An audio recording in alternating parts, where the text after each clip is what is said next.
Hey, hey, hey! J'espère que vous allez bien. Bon ben voilà, petite vidéo. Là, je me retrouve en Alsace, comme vous voyez, dans les vallées de Münster, là où vient le fromage le Münster, hein. Donc voilà, pour faire cette petite vidéo et qui me ravit parce que je suis toujours content de vous retrouver, mais de pouvoir parler du Seigneur avec vous voilà, dans toutes les circonstances de ma vie, dans tous mes voyages et en chaque instant. Donc c'est super. Donc voilà, alors là, le thème d'aujourd'hui, c'est quelques secondes avant l'apocalypse. Alors l'apocalypse, comme vous savez, le monde naturel pense que l'apocalypse, c'est la fin du monde. Moi, souvent, quand on me dit, mais Raph, alors, tu crois que c'est la fin du monde bientôt? À chaque fois, j'essaye de les rassurer en disant, je vous rassure, la fin du monde n'arrivera jamais parce que le monde, c'est-à-dire la planète, la Terre, a été conçu pour durer éternellement. Donc aucun souci là-dessus, vous pouvez vous rassurer, le monde ne va pas finir. En revanche, le quotidien comme on le connaît est déjà en train de beaucoup changer et évidemment va changer radicalement, tout en sachant que le royaume de Jésus arrive. Et il arrive très très rapidement. Donc quand on parle d'Apocalypse, pour ceux qui ne sont pas en Christ, c'est une très très mauvaise nouvelle, parce que ça annonce des tribulations, etc. Mais pour ceux qui sont en Christ, ça annonce au contraire une très bonne nouvelle, c'est la révélation de Christ. Et le livre de Saint Jean, l'Apocalypse, est un des livres de révélation les plus puissants parce qu'il nous prépare justement pour ceux qui sont bénis, donc qui sont les justes, l'épouse, ceux qui sont destinés à l'enlèvement.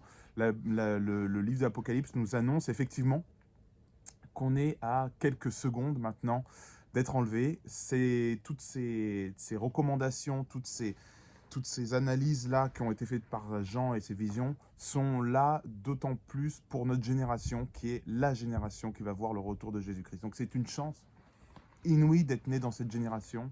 Je demandais à mon épouse hier quand est-ce que tu aurais aimé vivre, toi, ton époque. Elle me disait, ah, moi, j'aurais aimé vivre à l'époque où Jésus est arrivé. Moi, j'ai dit non. Moi, oui, évidemment, j'aurais voulu le vivre, mais ma période préférée, c'est celle qu'on vit maintenant. Pourquoi? Parce qu'on est dans l'époque du réveil, parce qu'il ne faut pas oublier qu'il est annoncé qu'à la fin des temps, il y aurait un énorme réveil massif de la population qui accepterait Christ. Même si aujourd'hui on se dit ben il y a peu de chances que ça arrive, je ne vois pas comment ça peut arriver, mais c'est prévu. C'est prévu, il y aura un grand réveil avant que l'avènement d'Antéchrist et l'envol de l'Église, enfin de l'épouse en tout cas. Donc là, on a une très très bonne nouvelle. Comme vous savez, ce soir à 21h15, il faut être sur C8. Je pense qu'il n'y a pas beaucoup de chrétiens nés de nouveau qui ne seront pas sur C8 ce soir, tout simplement parce qu'il y a la série The Chosen qui commence, donc qui sera en français, doublé en français, qui va passer à la télé. Donc comme vous savez, Jésus n'a pas forcément bonne presse dans le monde, et c'est étonnant que le groupe Canal présente Jésus-Christ à la télé. The Chosen, moi je l'ai vu plusieurs fois, cette série, c'est ma série préférée pour le coup, dépassant même les films sur les évangiles, sur la vie de Jésus. C'est très très bien fait, l'acteur enfin, est génial, vraiment il joue très bien, ils ont pris vraiment, tout est très bien dans cette série. Elle retranscrit assez fidèlement les Écritures. Et effectivement, cette série a déjà amené plus de 320 millions de téléspectateurs uniques. Et en plus de ça, ben, forcément, a réussi à convertir plusieurs personnes. Et pour ceux qui y croyaient déjà, ont transformé des croyants en disciples qui se sont mis à ouvrir la Bible pour la première fois ou qui s'y sont remis. Donc c'est vraiment une série qui bénit. Et je crois que cette série est vraiment conduite par Dieu. Elle a vraiment vu le jour par Dieu parce que c'est une série auto-éditée. Il n'y a pas de producteur titré. C'est vraiment du crowdfunding. Le crowdfunding, ça veut dire que c'est le public qui a donné l'argent pour pouvoir développer. Et donc, ils ont demandé l'argent au public pour pouvoir faire une série indépendante sur Jésus. Et ils ont reçu tellement d'argent qu'ils ont réussi à avoir de quoi faire une deuxième saison. Et ils ont fait une série de qualité hollywoodienne qui maintenant passe à la télé parce que le buzz a dépassé le- comment on appelle ça, le marché. C'est-à-dire qu'aujourd'hui, Jésus, l'acteur Jésus, a été interviewé par Hanouna. Je ne sais pas si vous vous rendez compte, c'est Hanouna qui représente quand même plus ou moins un système, voilà, qui n'est pas forcément très illustré pour le Christ, hein, on le sait. Mais Hanouna a fait donc cette série. Et alors, je ne sais pas si l'interview vaut vraiment le coup. Il y a des trucs qui sont drôles quand même, mais bon, c'est vraiment le monde vs Jésus, vs les chrétiens. Mais l'acteur a très bien répondu et on a pu voir vraiment quelque chose d'extraordinaire. C'est que c'était un peu une image de Jésus sur un plateau de télé. Alors, c'est pas le vrai Jésus, on le sait, mais c'est l'image de Jésus, c'est le message des évangiles sur le plateau d'Hanouna. Et là, on se rend compte que ça devient vraiment énorme. Donc, faut faire le buzz, faut que tout le monde soit sur C8 ce soir, faut qu'on regarde cette série, qu'on l'envoie à tout le monde pour faire exploser l'audimat et pour qu'ils se rendent compte qu'il y a besoin de plus de programmes chrétiens et qu'il y aura du monde au rendez-vous s'ils font ça. Et c'est comme ça qu'on pourra faire basculer le marché aussi, qui va se passer. Et ça, évidemment, ça va faire partie de la prophétie de Saint Jean, qui dit qu'à la fin, il y aura un grand réveil. Et j'imagine que The Chosen va en faire partie. Très très fortement, parce que c'est à l'échelle de la planète que c'est en train de se passer, cette série est en train de bouleverser le monde, et on sait que des films comme, je sais pas moi, Titanic ou Matrix ont pu bouleverser le monde à un moment donné, d'une certaine façon, et pourquoi pas The Chosen. Donc, et on n'en est pas loin. Donc voilà, ce soir, on vit la prophétie en direct, une partie de la prophétie en direct, et c'est incroyable d'être dans cette génération. Donc moi, je disais vraiment à mon épouse, je ne voudrais pas être ailleurs parce qu'on va voir ça. Et quand en plus de ça, on a la possibilité de faire les choses pour Christ, de le servir, ça veut dire que on va faire partie de ceux qui vont pouvoir récupérer le maximum de récompenses aussi pour l'avenir, parce qu'on va être les leaders. On va être les leaders de cœur, hein, les premiers nés de beaucoup de frères et sœurs qui vont venir en Christ. Donc ça veut dire qu'on va pouvoir vraiment bénir beaucoup de gens, récupérer le maximum de brebis pour le Seigneur et en tirer des récompenses magnifiques pour le royaume. Et l'objectif, c'est effectivement d'avoir le maximum de disciples. Donc, j'hésitais avec le titre de cette vidéo. C'était soit les quelques secondes avant la fin des temps, c'est-à-dire que maintenant, la priorité, ce n'est plus de dormir, mais c'est bel et bien d'avoir le maximum de personnes qui viennent à Christ. Et là, je parle vraiment de rendement. Donc moi, je suis vraiment dans cette logique de rendement. Vous me connaissez, hein, moi j'aime bien scorer.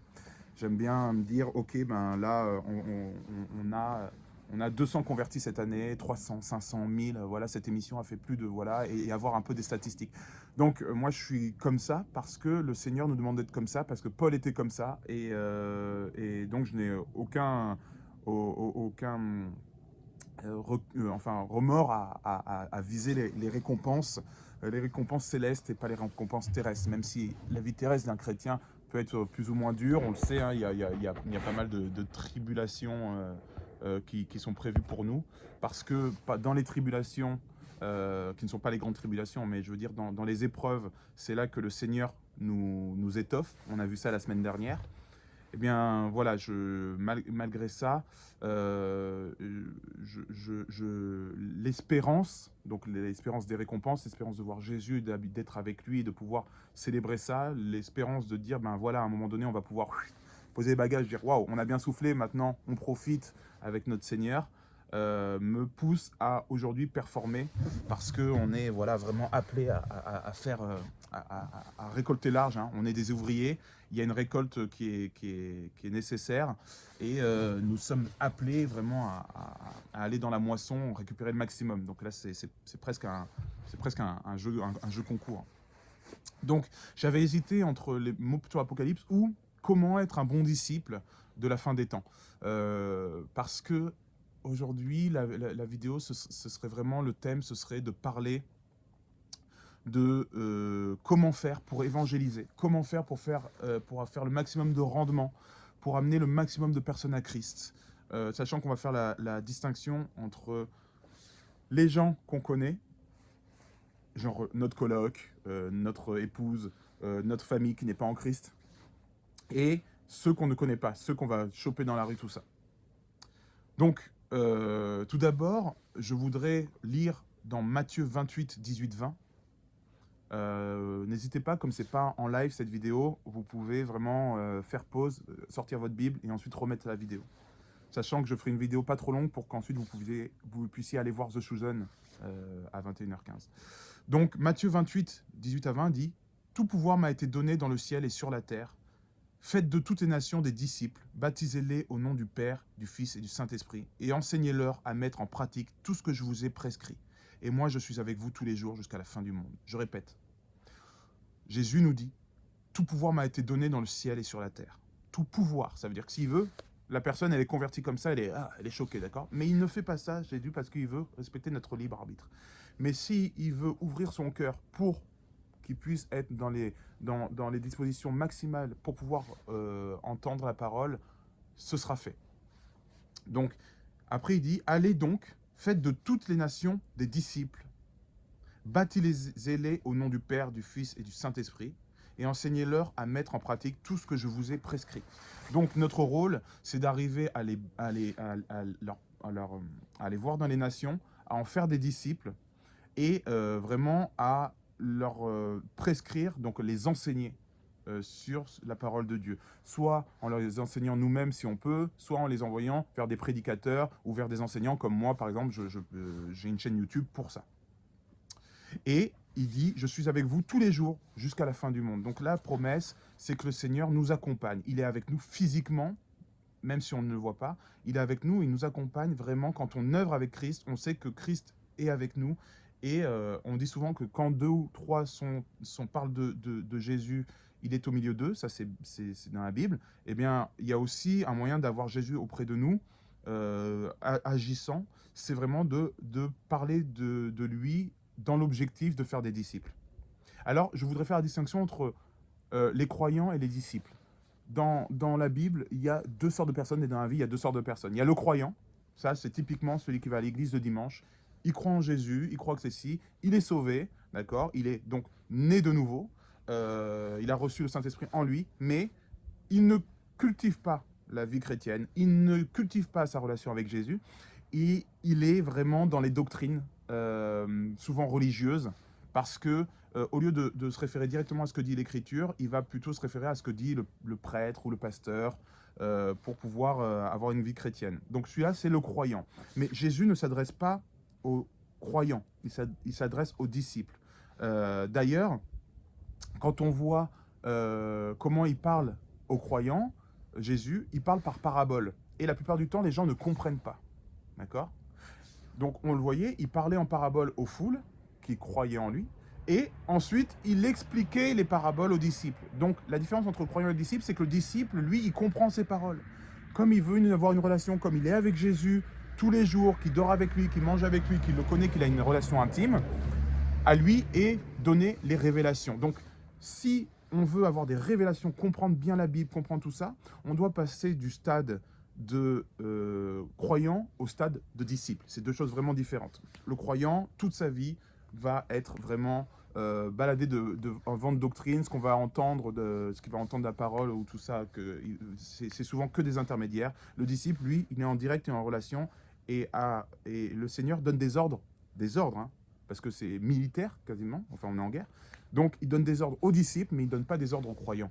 Il donne des ordres à ceux qui ont choisi d'être esclaves du Seigneur. Et être esclave du Seigneur, c'est pas comme être esclave d'un homme. Être esclave du Seigneur, c'est les meilleures bénédictions qu'on puisse en tirer, parce qu'on se retrouve avec le sceau de Dieu.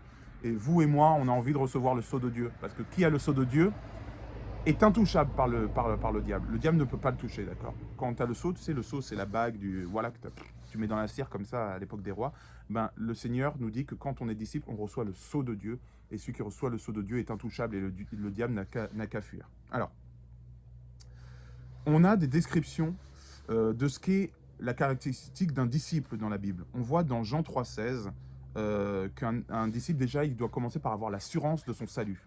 Comment avoir l'assurance de son salut? J'ai fait quelques vidéos avant. L'assurance de son salut, c'est connaître les Écritures, connaître les promesses, savoir si on est bien positionné dans ses promesses, si on est bien positionné en Christ, et dans ce cas-là, on a l'assurance de son salut. Donc ça, c'est vraiment une prérogative.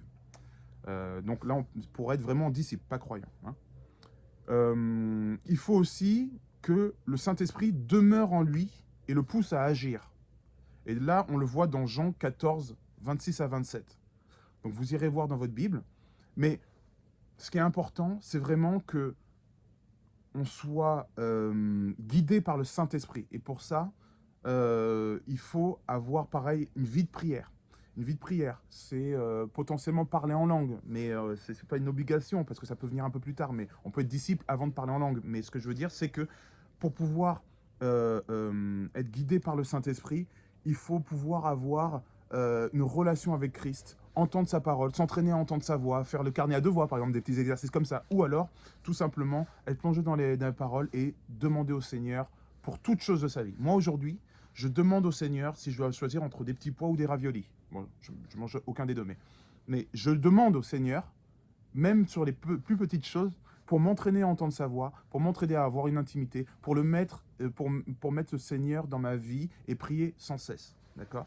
Donc, plus on fait ça, plus on apprend à entendre sa voix parce qu'on est habitué à le rencontrer. Le disciple, c'est aussi quelqu'un qui, on le voit dans 2 Pierre 3, 18, il grandit en grâce et en connaissance avec notre Sauveur et Seigneur. C'est quelqu'un qui grandit. Le principe même du disciple, c'est que il est enseignable. Il est enseignable. On peut lui enseigner. C'est-à-dire que même si un disciple qui a 80 ans de ministère, il peut encore apprendre des choses, il a un cœur ouvert, et ce n'est pas « monsieur, je sais tout ». Moi, j'ai de chrétiens qui ont 40 ans de discipulaire. Moi, j'en ai que 10, d'accord? Ça fait que 10 ans que je crois en Christ, même un peu moins, peut-être 8 ans, 9 ans, là j'arrive dans ma 9e année. Et je vois des gens qui sont là depuis 20-30 ans, ils me voient débarquer, moi petit jeune, Rasta et tout, et je leur apprends des choses bibliques, hein, juste je leur parle de la Bible, ils me disent oui mais ça je sais, mais ils font pas.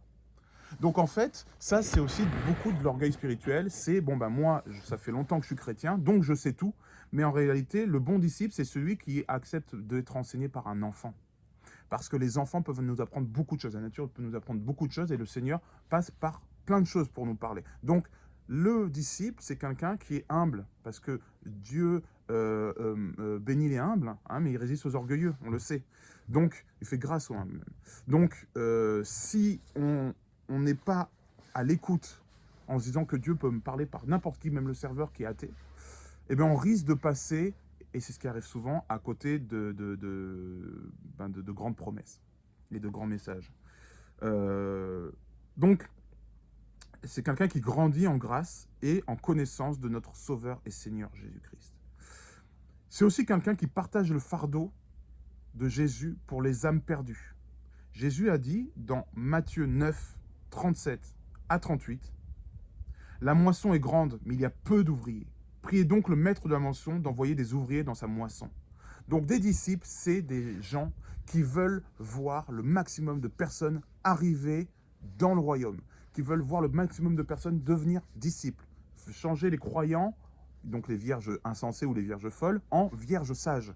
Ça, c'est l'objectif principal du disciple. Il partage le cœur de Christ et le fardeau pour les âmes perdues. Il ne veut pas voir les âmes perdues et il va se battre pour ça. Et moi, c'est vraiment ça. Quand je suis dans la rue, quand je parle à quelqu'un, j'ai toujours l'objectif de me dire, mince, comment je peux l'aider à ne pas finir aux enfers. Vous voyez? Donc ça, c'est vraiment l'ADN du disciple. Si vous reconnaissez là-dedans, ça veut dire que vous êtes appelé à être disciple ou que vous êtes vous-même déjà disciple de Christ. Okay? Mais on sait aussi que le disciple a le pouvoir de Christ. Christ nous donne le pouvoir, il nous donne notre sceau et il nous accompagne. Et ce pouvoir vient de la parole. Et même si en prêchant, les gens ne comprennent pas, les gens peuvent vraiment recevoir le message. Mais le Seigneur nous dit que la promesse, quand elle va être annoncée, va paraître surprenante pour le monde. Dans Jean 14, 12, il dit « En vérité, je vous le dis, celui qui croit en moi fera aussi les œuvres que je fais. Il en fera même de plus grandes, parce que je vais vers mon Père. » D'accord? Donc ça, c'est très surprenant quand les gens entendent ça, apprennent ça et se disent « Waouh, je vais faire même des plus grandes œuvres que Jésus. » Mais c'est sa promesse, c'est pas n'importe quoi. Donc le disciple reçoit vraiment le pouvoir direct de Jésus-Christ pour pouvoir agir dans le monde, parce qu'on partage son fardeau. D'accord? Et on voit dans Jean 14, 16, 17, où il dit qu'il leur a promis de leur envoyer le Saint-Esprit qui demeurera avec eux pour toujours.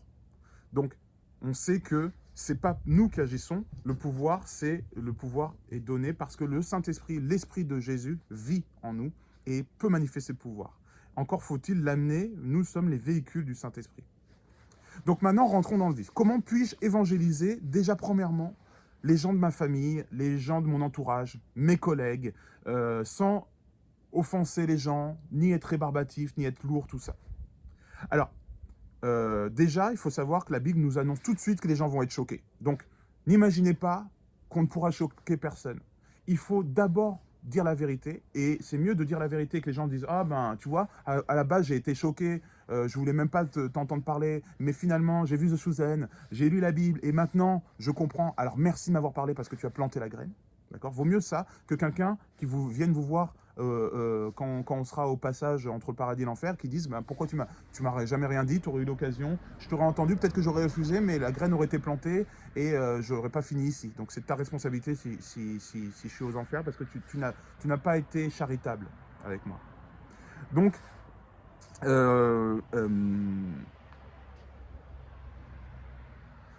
mais, donc voilà. Mais la Bible nous donne vraiment un ordre.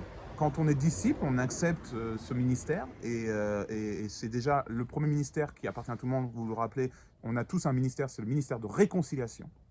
On est tous appelés au ministère de réconciliation, c'est-à-dire réconcilier l'enfant avec son père. Donc c'est être disciple, ok? Mais c'est un ordre, voilà. On le lit dans Actes 1, 8 et 1 Pierre 3, 15. Je ne vous le lis pas, mais vous irez voir que c'est bien spécifié, c'est un ordre. Donc, je dirais que le plus important pour pouvoir obtenir une âme de votre famille ou des gens que vous allez voir régulièrement, c'est déjà de prier pour eux. Parce que vous serez plus efficace en priant régulièrement pour eux qu'en leur parlant régulièrement. Même s'il faut leur parler régulièrement, mais vous savez comme moi que si vous parlez trop à un membre de la famille qui est réfractaire à ça, à un moment donné, il va vous bloquer, il va dire « m'en parle plus ». Donc, mieux vaut lui en parler un petit peu et prier beaucoup que prier un peu et parler beaucoup, d'accord pour les gens qui viennent d'arriver. Et il faut prier que Dieu change leur cœur et ouvre les yeux à la vérité de l'Évangile. Là, vous pourrez lire ce passage dans 2 Corinthiens 4, 4. Je vous encourage vraiment à faire pause sur votre vidéo et à lire la Bible en même temps. Ça sera une lecture à thème et qui vous donnera sûrement beaucoup d'inspiration. Et je pense que le Seigneur veut vous toucher et veut faire entrer non pas les paroles dans votre intellect, mais dans votre cœur. Donc lisez la Bible en même temps si vous pouvez. Si vous êtes en voiture, tout ça, ne le faites pas. Et vous le ferez après peut-être. Vous pouvez lui demander vraiment de les convaincre de son amour pour eux et leur besoin du salut en Jésus-Christ. Parce que quand on prie comme ça pour des gens, pour leur salut, et que voilà que leur cœur s'ouvre, tout ça, on n'est pas dans la sorcellerie. On n'est pas à essayer de prier pour que, la personne soit choisisse Christ ou demande Christ. Non, là, on prie vraiment pour que le cœur soit ouvert et reçoive la parole. Et à ce moment-là, ça va mieux se passer, ok? Donc, ensuite, priez aussi pour vous-même, pour qu'on vous donne la sagesse de comment leur témoigner. Parce que chaque personne a une personnalité et a un angle d'attaque précis qui va être plus efficace que pour un autre. Donc, vraiment, priez pour avoir la sagesse et que le Seigneur vous révèle la clé du cœur pour toucher le cœur de la personne. Ok? Donc, deuxièmement, je dirais que nous devons aussi annoncer courageusement l'Évangile. Il ne faut pas avoir peur de le faire. Il faut proclamer le salut en Jésus-Christ, que ce soit à votre famille, à vos amis, il faut le faire. Pour moi, il faut y aller doucement, il faut y aller tranquillement, mais il faut se dévoiler à chacun et il faut leur dire à un moment donné la chose. Et ça, c'est encore une fois, je parle de la famille et des amis. C'est les gens que vous allez voir souvent. Donc, vous n'êtes pas obligé de leur dire le premier jour « Ah, tu sais pas quoi, Jésus-Christ ». Non, non, non, non. Vous pouvez attendre 1 semaine, 2 semaines, 3 semaines s'il faut. Mais si vous savez que vous allez avoir l'opportunité de dire, choisissez le bon moment. Prenez le temps. Mais quoi qu'il arrive, il faut le dire, il faut se lancer à l'eau. Il faut être courageux pour le Seigneur. Et lisez Romains 10, versets 9 à 10 pour comprendre ça. Ensuite, je dirais qu'il faut toujours être prêt à parler de votre foi, avec douceur et respect, bien sûr. Là, lisez le passage 1 Pierre 3,15. 1 Pierre 3,15. Évidemment, rien ne remplace le témoignage personnel, d'accord, de l'évangile, euh, de dire qu'est-ce que le Seigneur a fait pour vous, un miracle a été fait. Moi, j'ai plein d'amis qui ont des témoignages très forts et ils commencent toujours en disant, ben, tu sais quoi, j'ai failli mourir, il s'est passé ci, ça, et j'ai prié notre Père, et il s'est passé ça, et du coup, voilà. Et en fait, les gens sont touchés parce que c'est une expérience réelle. Donc parfois, le témoignage est vraiment puissant. Et si vous n'avez pas un témoignage très impressionnant, construisez-vous un témoignage de qu'est-ce que Christ fait dans votre vie, qu'est-ce que vous ressentez en tant que paix, comment il a transformé votre couple, comment il a transformé votre vie professionnelle, votre vie de façon générale. Lisez Romains 10, du verset 9 à 10. Romains 10, 9, 10. Et là, vous verrez qu'on nous encourage vraiment à proclamer le message de Jésus-Christ à notre entourage proche. Et surtout, soyez toujours prêts à parler de votre foi dans le monde, où que vous soyez, que ce soit à la boulangerie, que ce soit chez vous, avec votre conjoint, que ce soit avec les amis, parlez de votre foi.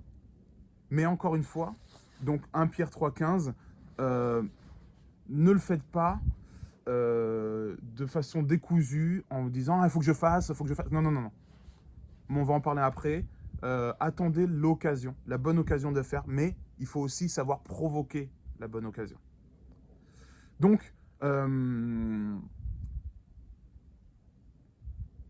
alors, une fois qu'on a fait ça, qu'on a prié pour les personnes et on s'est dévoilé courageusement et qu'on a avoué qu'on a été avec Christ et qu'on a témoigné, il faut absolument avoir une vie chrétienne digne, qui puisse vraiment refléter notre vie de disciple. Parce que le changement qui va être vu dans notre vie va être le plus grand témoignage pour notre vie. Moi, j'ai un ami, un frère qui s'est baptisé là, et moi je connaissais son père qui s'était baptisé bien avant. Et quand le jeune est arrivé, il a dit, moi, jamais j'aurais cru que je me baptiserais un jour, parce que pour moi, je suis allé dans les églises, j'ai dit, c'est pas pour moi, les gens sont tarés, il est arrivé, il y a des gens qui hurlaient, enfin voilà, c'est une très mauvaise expérience. Et il a dit, mais moi, ce qui m'a fait revenir, en fait, c'est quand j'ai vu mon père. J'ai jamais eu de relation avec mon père, mais quand je l'ai vu se transformer, il s'est transformé d'une façon tellement puissante que j'étais obligé ensuite de reconsidérer la chose. Il a fini par ouvrir sa Bible, et là, le Seigneur l'a saisi et a réglé toute sa vie, lui a enlevé ses envies de suicide, lui a enlevé ses remords, lui a enlevé toutes ces choses. Et il a réussi vraiment à être sauvé grâce à ça, parce que son père a témoigné sans rien lui dire, sans insister ni rien, il le laissait tranquille. Mais juste par son comportement, son père lui a montré que Christ l'avait touché et que c'était pas quelque chose de complètement irréel, et que c'était pas de la religion, mais vraiment un fort témoignage. Donc voilà, je ne saurais trop vous conseiller que de miser sur une vie d'exemple et d'être des exemples pour votre entourage, d'accord ? Donc, une fois qu'on a compris ça, maintenant, on va passer à l'autre type de personnes qu'on va devoir toucher, c'est les gens dans la rue. L'évangélisation pure. Les gens dans la rue, les gens dans un hôtel, les gens dans un restaurant, les gens dans ça. Donc moi, les grands conseils que je pourrais vous donner, c'est des conseils que j'applique moi. C'est de s'entraîner. Attendez, je suis pas bien sur cette chaise. Voilà, je suis là. Alors, c'est de s'entraîner à être des animaux sociaux. Entraînez-vous à parler à des gens que vous ne connaissez pas, qui ne vous connaissent pas, et à vraiment pouvoir être directement dans une interaction intéressante. C'est-à-dire, entraînez-vous à demander des questions. Par exemple, moi, ce matin, il y avait un petit serveur, là. J'ai dit, tu travailles combien de temps? Ça va? C'est pas trop dur avec le Covid en ce moment, dans votre hôtel? Ok, d'accord. Bon, ben, mais toi, tu as fait des études là-dedans, excellent. Il a commencé à me poser des questions, donc on a commencé à échanger. Après, on parlait des écrans pour les enfants. Après, on parlait du décor de l'hôtel, des heures, de l'éducation. Enfin, plein de choses comme ça. Ce qui fait qu'à la fin, à un moment donné, j'ai dit, mais toi tu crois en Dieu, du coup? Il dit, ah non, pourquoi? Ben, j'ai dit, non, mais parce que quand tu as dit ça et tout, je me suis dit peut-être que tu avais une éducation chrétienne. Ah oui, effectivement, mes parents étaient chrétiens, tout ça. Ah d'accord, et tu crois plus, du coup, en Dieu? Non, non, j'y crois pas. Ah d'accord, ben, moi aussi c'est pareil, j'avais des parents qui n'étaient pas chrétiens, mais par contre, j'ai eu ci, ça, là, et boum, et c'est parti, on parle de Dieu. Vous voyez? Donc entraînez-vous, même si vous ne placez pas Dieu dedans, entraînez-vous au moins à parler aux gens. Si vous êtes à la boulangerie, essayez de connaître le nom de la boulangère. Si vous êtes dans la rue et qu'il y a quelqu'un qui a un chien, essayez de savoir comment s'appelle ce chien. Si vous êtes en train de faire la queue quelque part, abordez les gens. Posez des petites questions et soyez sympathique. En faisant ça, il va se passer plusieurs choses. Déjà, vous allez être moins timide, vous allez apprendre à aller vers les gens. Si vous avez des potes comme moi, j'ai des potes qui sont capables de rentrer dans n'importe quel endroit et de parler au serveur et moi je suis là, je suis waouh, c'est vraiment un animal social. Si vous arrivez à avoir des gens comme ça, prenez exemple sur ces gens-là et allez tout le temps vers les gens. Comment ça va? Vous allez bien? Oui, ah, j'aime bien votre veste. Ah, c'est sympa, mais là, qu'est-ce que c'est ça? Ah, d'accord, mais vous êtes là-dedans et tout. Parce qu'en faisant ça, vous allez pouvoir créer des occasions pour parler de Dieu, mais aussi vous allez cultiver l'amour pour les gens. Parce que vous n'oubliez pas qu'en tant que chrétien, vous êtes en train de parler à des enfants de Dieu qui sont perdus. Mais vous êtes en train de parler à des enfants de Dieu. Et ça vous permet d'aimer votre prochain comme Jésus les aime. D'accord? Donc ça, c'est important de vraiment arriver à être à l'aise socialement, de parler dans votre quotidien, parler.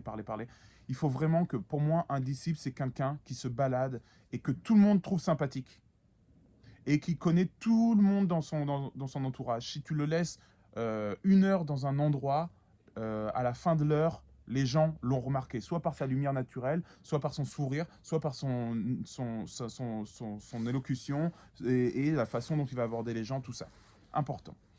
Ensuite, comme je vous disais, le deuxième conseil, c'est vraiment attendre la bonne occasion. Quand vous parlez à quelqu'un, d'un coup, il va dire quelque chose qui peut être, ouais, ben, ils peuvent dire un petit, ah non, mais Dieu merci, ou il peut dire Inch'Allah, ou il peut dire, je sais pas, ouais, mais c'est vrai, j'ai mal au dos. Ah, vous avez mal au dos et tout. Ah oui, d'accord, et vous avez essayé de voir des gens pour soigner, ça marche pas, d'accord, tout ça. Hein. Et les guérisseurs, vous avez déjà vu des guérisseurs, et vous savez que moi, j'ai ça. Ah ouais, vous avez ça, mais d'où ça vient? Ah ben moi, j'ai une relation avec, bon, bah, ça va peut-être vous paraître bizarre, mais avec Jésus-Christ, mais vous savez que Jésus-Christ, il soignait beaucoup. Bon, bah, la promesse, c'est que, et boum, vous êtes dans l'évangile, ça y est, vous parlez.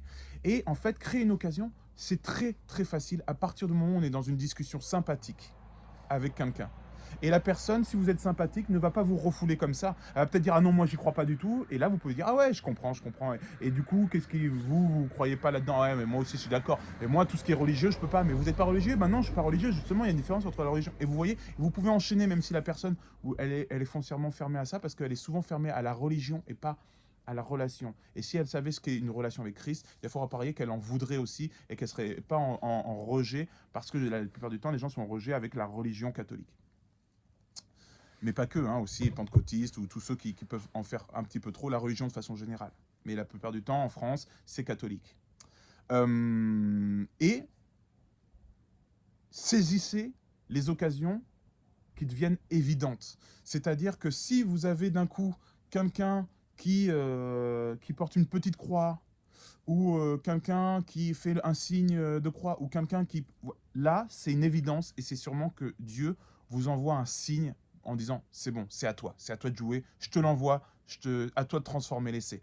Si vous tombez sur quelqu'un comme ça, vraiment saisissez l'occasion des petits signes et observez, parce que le Seigneur va vous accompagner et va vous placer des signes chez les gens, sur les gens ou à côté. Donc ça, c'est important. Et vraiment, de toute façon, en tant que chrétien, vous allez commencer à briller, vous allez commencer à être lumineux, parce que le Saint-Esprit qui est en vous va répercuter sa lumière, et les gens vont être attirés naturellement vers vous, même s'ils ne s'en rendent pas compte forcément. Et par votre attitude, vous allez vraiment voir que les personnes vont être touchées et vont avoir envie d'être à vos côtés quand ça va se passer. Donc n'hésitez vraiment pas à saisir toutes ces occasions.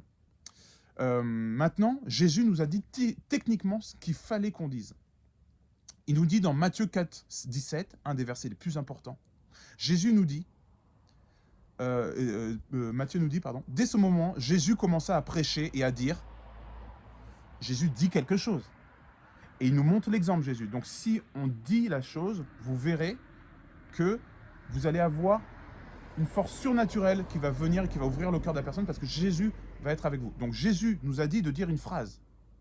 Techniquement, il nous a dit de dire « Repentez-vous, car le royaume des cieux est proche. » Boum! Alors ça, c'est hyper important. Si vous ne savez pas quoi dire, et si vous n'êtes pas dans une discussion naturelle, tout ça, la chose la plus importante à dire, aux gens, c'est repentez-vous, le royaume est proche. Alors ne dites pas forcément comme ça. Moi, quand j'ai commencé en tant que chrétien à avoir le feu, je disais les choses en étant radical, mais sans amour. Du coup, les gens étaient un peu waouh, qu'est-ce qui se passe?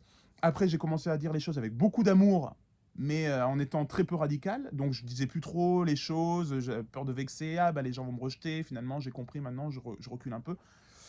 Maintenant, il faut apprendre à dire les choses de façon radicale avec beaucoup d'amour. Donc, ne dites pas forcément bonjour, bonjour. Qu'est-ce que je voulais vous dire? Oui, repentez-vous, car le royaume de Dieu est proche. Non, la personne va dire qu'est-ce que c'est que ce fanatique? Mais en reprenant ces deux éléments à dire, comment vous pouvez le dire? C'est par exemple, mais vous voyez, ce monde, ouais, ça part vraiment en live, hein, ouais, avec ça, les restrictions, la dictature, et ci et ça, ouais, ouais, ouais. Mais vous savez, pour moi, vous connaissez l'Apocalypse de Saint Jean. On est un peu dans l'Apocalypse, vous ne trouvez pas? Ah oui, c'est vrai, ouais, c'est carrément l'Apocalypse. Les gens vont tous vous dire ça. Et bien vous direz, eh bien, moi, le meilleur conseil que je pourrais donner aux gens, et à vous, je vous le donne, hein, ça peut vous paraître bizarre, mais le royaume de Dieu est proche. Et ça, c'est les promesses qui sont annoncées depuis 2000 ans dans le monde. Le royaume des cieux est proche, donc je vous le dis aussi, le royaume des cieux approche. Et tout ce que vous voyez là, c'est écrit dans la Bible, c'est écrit dans l'Apocalypse. Que ce soit la pandémie, que ce soit l'attitude des gens dans les nations, tout ça, le royaume des dieux est proche, ça annonce que il arrive, il arrive. Et le monde tel que vous le voyez, c'est moi qui vous le dis, après me croyez sous parole ou pas, mais vous pouvez vérifier dans la Bible si vous en avez l'occasion, il va y avoir un changement radical. Et là, les gens vont dire, ouais, ouais, mais comment ça ici? Ben oui, et là, vous continuez en disant, ben, de toute façon, c'est simple. Il suffit de remettre sa vie en question et de comprendre que dans ce système-là, en fait, on a ignoré les lois naturelles de Dieu et que si on se repent, si on se remet dans une attitude plus exacte au Dieu de Dieu, et c'est pas du tout de la religion dont je parle, hein, c'est juste aimer son prochain, ne pas se marcher dessus, ne pas viser le matériel mais plutôt le spirituel, revenir à Dieu et sortir des religions et du monde, eh ben, on sera exempt et on fera partie de ce royaume. Mais pour ceux qui restent là, on voit comment ça va finir, ça va pas ultra bien se passer. Mais attention, regardez les... Et là, vous continuez à parler vraiment et à enseigner si la personne n'est pas partie en courant, d'accord? Donc, mais le message de base, c'est repentez-vous, car le royaume de Dieu est proche. Et aujourd'hui, dans les temps qu'on vit, les gens vont recevoir ce message beaucoup plus qu'avant. Parce qu'avant, vous disiez ça, oui, bon, bah, je sais pas, bon, Netflix, Hanouna. Mais là, maintenant, ils voient que ça peut pas aller beaucoup plus loin, que ce soit par rapport aux piqûres, que ce soit par rapport au changement climatique, que ce soit au changement politique. Ils se rendent compte que là, ça part vraiment en live et qu'on va arriver dans une espèce de Reich horrible. Donc, ils se disent, mais quelle est la suite de ça? Personne n'arrive à miser sur son avenir et tout le monde sent un avenir un peu bizarre. Bah, à ce moment-là, vous venez avec un message. Mais oui, ça change. C'est normal et c'est bien parce que le royaume de Dieu arrive. Et ça, c'est dit depuis 2000 ans. Et tout ce que vous avez à faire, c'est de vous repentir. Et de vous repentir. Même pas d'accepter Jésus, vous dites. Juste de vous repentir. Ah oui, mais comment on se repent? Ben, se repentir, c'est accepter que Jésus a donné sa vie pour vous, qu'il est mort, qu'il est ressuscité, et que maintenant il est là pour vous, et quiconque croit en lui aura la vie éternelle et pourra jouir de son royaume. Mais ceux qui n'y croient pas, eh ben, vont subir les tribulations de l'Apocalypse, le changement de monde, tout ça, voilà. Donc ça, c'est vraiment une bénédiction, ce temps-là, depuis la crise sanitaire, parce qu'on peut balancer maintenant et être pris au sérieux quand on dit que le royaume de Dieu arrive. Dans Matthieu 10, 7, il est écrit « Allez, prêchez et dites, le royaume des cieux est proche. » Dans Luc 10, 9, on lit « Guérissez les malades qui s'y trouveront et dites-leur, le royaume de Dieu s'est approché de vous. » Et oui, ça c'est encore une autre technique d'évangélisation. Si vous parlez à quelqu'un que la personne dit « j'ai mal », vous dites « Ah, est-ce que je peux mettre mes mains sur vous ?» Et vous priez au nom de Jésus qu'il y ait la guérison, au nom de Jésus que cette douleur parte, tout ça. Si la personne, ça part, là, elle va faire « Mais c'est incroyable comment vous faites !» Et bien là, la classique, vous dites « Eh bien, vous savez, le royaume des cieux est proche, et dans les temps où on arrive, le Seigneur veut montrer aux gens que son royaume est proche, donc il a donné le pouvoir de guérir à ces personnes pour annoncer la fin des temps. Évidemment, vous savez que la fin des temps a commencé il y a 2000 ans. Donc, c'est pas faux de le dire. C'est pas genre, il a donné des pouvoirs en 2021. C'est un peu une arnaque, tu vois. Non, non. C'est vraiment dire que pour annoncer que, que le royaume des cieux était là, il a donné des pouvoirs à ses enfants afin que quiconque croit soit sauvé. Est-ce que vous voulez en savoir plus? Est-ce que vous voulez être sauvé? Est-ce que vous voulez échapper aux tribulations qui sont annoncées dans l'Évangile depuis plus de 6000 ans? Parce qu'évidemment, depuis le début, on a des prophéties, les prophéties de Daniel. Dans la Genèse, on parle de ça. Moïse, dans toute la Bible, on parle du fait qu'il va y avoir une fin des temps. Mais effectivement, c'est depuis 2000 ans, avec l'Apocalypse de Saint Jean, qu'on a une meilleure vision de ce qui va se passer. Et on lit ensuite dans Matthieu 5,16 que notre lumière brille de manière à ce que tous les autres reconnaissent la puissance de Dieu en nous. La lumière qui a été mise en nous va briller à la fin des temps encore plus, et plus on va parler, plus on va évangéliser, plus on va prendre de risques à y aller, plus cette lumière va s'intensifier et les gens vont, avec les yeux de leur esprit, le voir. Donc, la validité de notre vie, comme je vous disais, se manifeste vraiment par le témoignage de notre vie. C'est notre attitude qui va définir. Si vous êtes à un endroit et que vous avez une mauvaise attitude, les gens vont se dire mais lui, voilà. Et qu'on apprend que vous êtes chrétien, bah, ça va jouer en votre défaveur encore plus. Parce que finalement, regardez l'attitude des évêques ou de ceux qui ont les scandales de pédophilie dans l'Église. Eh bien ça fait chuter la confiance en Christ, en fait, à cause des religions. Mais vous êtes ambassadeur. Donc, en tant qu'ambassadeur, vous devez être peigné, impeccable. Bon, vous avez compris, c'est pas avec vos cheveux physiques, hein, sinon je serais pas là. Quelque part, c'est logique. Mais vous devez être impeccable dans votre tenue. Et être des animaux sociaux, comme je vous ai dit, va participer à ça parce qu'on va dire waouh, il est sympathique, il a la lumière, il a le feu. Pourquoi? Bah, parce que Jésus. Et avant, vous pourrez même témoigner, bah, avant, j'étais pas du tout comme ça, vous voyez. Et là, vous pouvez lire dans Philippiens 2,15. Afin d'être irréprochables et purs, des enfants de Dieu sans défaut au milieu d'une génération perverse et corrompue. C'est comme des flambeaux dans le monde que vous brillez parmi eux. D'accord? Et un chrétien au témoignage efficace mène une vie sans reproche par la puissance du Saint-Esprit, dont les fruits seront manifestés si nous demeurons en Christ. Nous voyons ça dans Jean 15, 1 à 8 et Galates 5, 22 à 23. Donc Jean 15, 1 à 8, Galates 5, 22, 23. Mais je pense que une des choses les plus importantes pour pouvoir évangéliser, parler aux gens et être à l'aise une fois que vous êtes dans, ça y est, vous êtes dans l'eau et là, il faut parler de Jésus, ben, c'est d'être familiarisé avec les Écritures. Parce que si vous pouvez présenter la parole du Seigneur à quelqu'un sans bégayer, en ayant des références et en répondant à ces questions, parce que la plupart du temps, les gens auront des questions pièges, mais vous verrez que c'est toujours un peu les mêmes. Mais oui, mais ça, c'est injuste. Pourquoi Dieu a fait ci alors dans ce cas-là? Mais pourquoi il jette tout le monde en enfer? Pourquoi il a créé l'enfer? Si vous ne savez pas y répondre avec des paroles bibliques, vous allez tricoter un petit peu. C'est pas grave, si vous êtes des bons tricoteurs, ça fonctionnera. Mais le mieux, c'est vraiment de lire votre Bible. Lire, lire, lire, lire. Non seulement vous allez vous recharger comme des piles, en plus de ça, vous allez avoir une meilleure relation avec Christ. En plus de ça, vous allez avoir des paroles qui vont ancrer dans votre cœur et dans votre tête que vous allez pouvoir sortir par cœur. Et un bon évangéliste, c'est quelqu'un qui retient bien les paroles et qui a un cœur de disciple.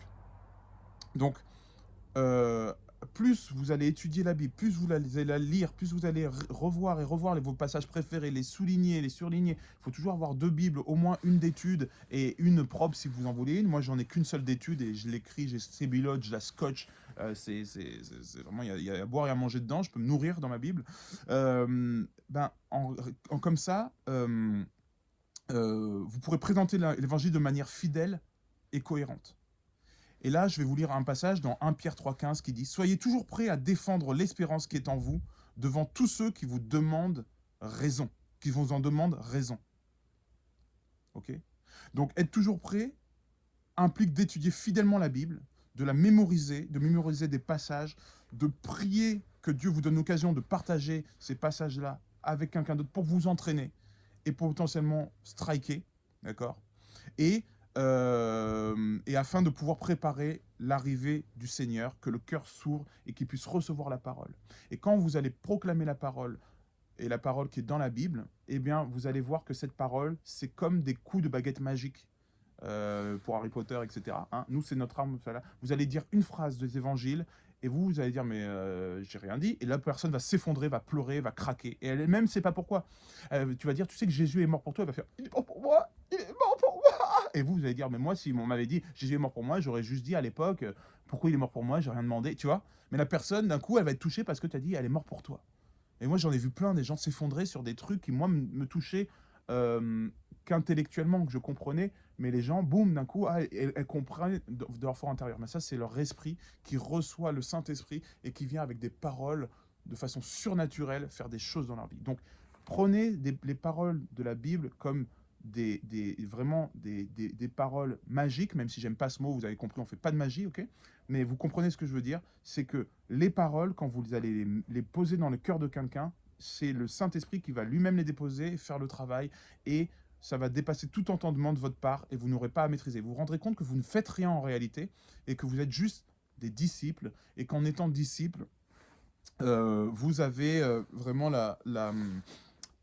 vous avez la charge de porter la parole, de la déposer, et c'est comme une petite bombe qui va faire... Voilà, ok. Posez des bombes, posez des grenades, posez des... Bon, spirituels, on est d'accord, grâce à la parole, et vous verrez que tout votre entourage va être touché fidèlement, puissamment, tout ça. Et entraînez-vous, parce que le message, c'est celui-ci. Là, il y a vraiment The Chosen qui sort à la télé, tout ça. Ça va être le moment où les gens vont avoir des questions. Tout le monde va commencer à refamiliariser avec Jésus, avec le royaume. Tout le monde va commencer à continuer à flipper avec ce qui se passe dans le monde, tout ça. C'est le moment d'aller évangéliser tout le monde. Ça y est, ça fait peut-être 1 an, 6 mois, 1 an que vous me suivez. Ça fait peut-être plus que vous êtes chrétien ou moins. Vous avez commencé à naître de nouveau, vous avez réglé les choses dans votre vie, vous avez commencé à ouvrir votre Bible, tout ça. Maintenant, il est temps de passer du stade de croyant à disciple et d'y aller. Entraînez-vous, parce qu'il n'y a pas de bon sportif, il n'y a pas de bons résultats sans entraînement. Et en vous entraînant, vous verrez que vous allez tenir des résultats, parce que nous sommes à la fin, nous sommes à la récolte. Et le Saint-Esprit met maintenant les bouchées doubles, et ça c'est une promesse du Seigneur, c'est une promesse de la Bible. Le Saint-Esprit met une bouchée double pour que nous soyons préparés à ces temps de la fin. Nous allons avoir 2 fois plus de pouvoir, 2 fois plus de présence du Seigneur, 2 fois plus d'onction pour nos ministères, 2 fois plus de vision, 2 fois plus de paroles de connaissance, 2 fois plus d'occasions de faire des disciples. Donc, vous avez 2 fois moins à travailler, mais il faut que vous ayez ce cœur disposés à aller chercher vos frères et sœurs perdus dans le monde et leur parler du Seigneur. Et n'oubliez pas une chose, c'est que vous n'avez pas à convaincre la personne, vous n'avez pas à faire en sorte que devant vous, elle ploie de genoux, vous avez juste à poser une graine, déposer la parole dans son cœur, et là, ça va jaillir, et vous allez même pas... Et après, priez pour elle. Seigneur, je prie pour que la parole, pour que la graine qui a été plantée dans le cœur de cette personne fasse de bonnes plantes. Saint-Esprit, arrose cette plante de ton eau bénite, arrose-la de ton onction, Seigneur, et fais croître cette graine qui a été plantée au nom de Jésus-Christ. Vous faites des prières comme ça et vous verrez si vous n'avez pas de résultat. Et peut-être que vous n'en rendrez jamais compte si la personne a été guérie ou pas. Mais quand vous serez devant votre Seigneur, vous aurez tout le compte-rendu de toutes les actions que vous aurez faites et tous les changements qui ont été faits. D'accord ? Donc, strikez, allez-y, prenez exemple sur moi. Moi, j'ai créé une chaîne qui s'appelle La Lettre Tave et j'ai fait en sorte de toucher le maximum de personnes. Il y a beaucoup de personnes qui sont touchées. Eh bien, il y a beaucoup de ramifications. Il y a des personnes qui se sont converties, qui en ont converti d'autres, qui ont baptisé d'autres, qui vont reconvertir. Il y a des générations en plus qui vont se faire. Et tout ça, ça fait partie de ma récompense personnelle, mais aussi partagée avec d'autres frères et sœurs parce qu'on est un corps et on travaille tous ensemble. Donc, travaillez pour vos récompenses personnelles, travaillez pour les récompenses du corps, travaillez pour la gloire de Dieu et travaillez en sorte que les âmes perdues ne puissent pas être perdues et qu'à la fin, grâce au travail de tous les ouvriers, on ait le moins de pertes possible. Allez-y, entraînez-vous et vous allez voir de forts résultats. On a fait une vidéo, là on est à quasiment 50 minutes. Je pense que je vais m'arrêter là, comme ça vous aurez le temps de faire des pauses sur la vidéo, de manger un petit bout avant The Chosen, de prévenir les gens que The Chosen va commencer. Si vous regardez en différé, je vous dis encore merci de me suivre. Merci pour votre cœur qui est fidèle et qui est bouillant pour Christ.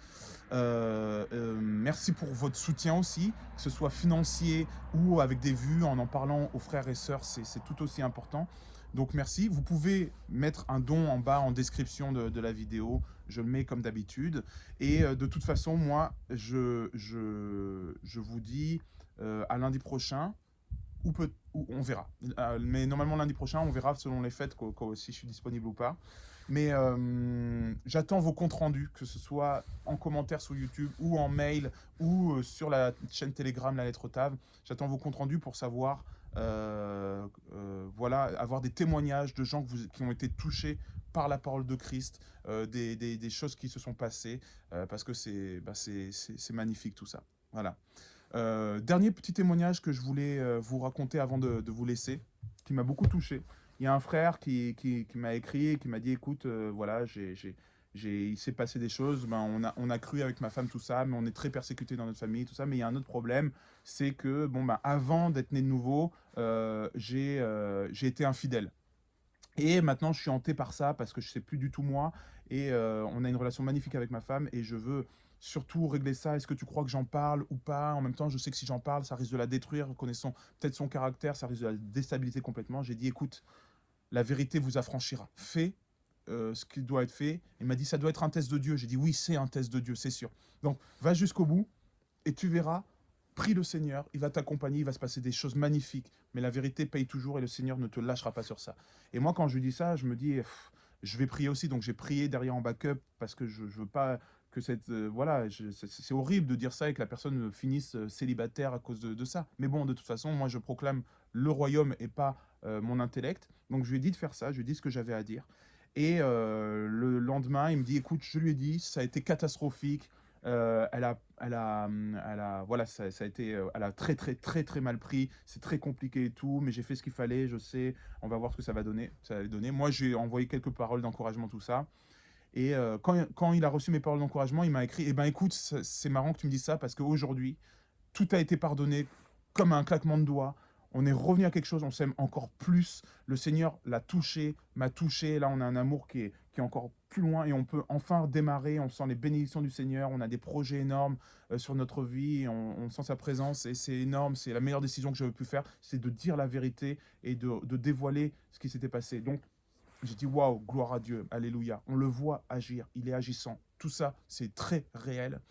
Et le croyant, c'est celui qui croit faire avec son intellect et qui suit ce qu'on lui dit de faire. Le disciple, c'est celui qui a une relation avec Dieu et qui suit ce que Dieu a dit de faire. Même si c'est une folie pour l'homme, le disciple le fait et il voit les résultats du Seigneur qui s'appliquent dans sa vie de façon impeccable. Donc, ayez confiance. N'oubliez pas qu'un disciple de Christ, c'est aussi quelqu'un qui est en joie pour toutes choses et qui remercie le Seigneur pour toutes choses. Donc, soyez vraiment, rendez grâce pour toutes choses, rendez grâce au Seigneur pour toutes choses qu'il fait dans votre vie et n'hésitez pas vraiment à aller jusqu'au bout dans l'obéissance de Christ. Quoi que vos yeux vous disent, quoi que votre chair vous dise, ah tu vas mourir, ah c'est dangereux, ah la personne va te rejeter, ah voilà. N'écoutez pas ça. Faites confiance en Christ et attendez-vous au miracle. Et vous verrez des miracles et vous aurez une vie miracle. Comme moi-même, j'ai une vie de miracle. Ça veut dire que je ne passe pas une journée sans qu'il se passe des miracles et que je vois la main de Dieu s'appliquer dans ma vie ou dans celle des autres. Parce que ça, c'est les fruits, les premiers fruits de l'héritage qui nous est destiné, qui peut être perçu très rapidement quand on est dans l'obéissance, dans la fidélité, donc dans la foi. Eh bien écoutez, soyez bénis. Merci encore et à très bientôt.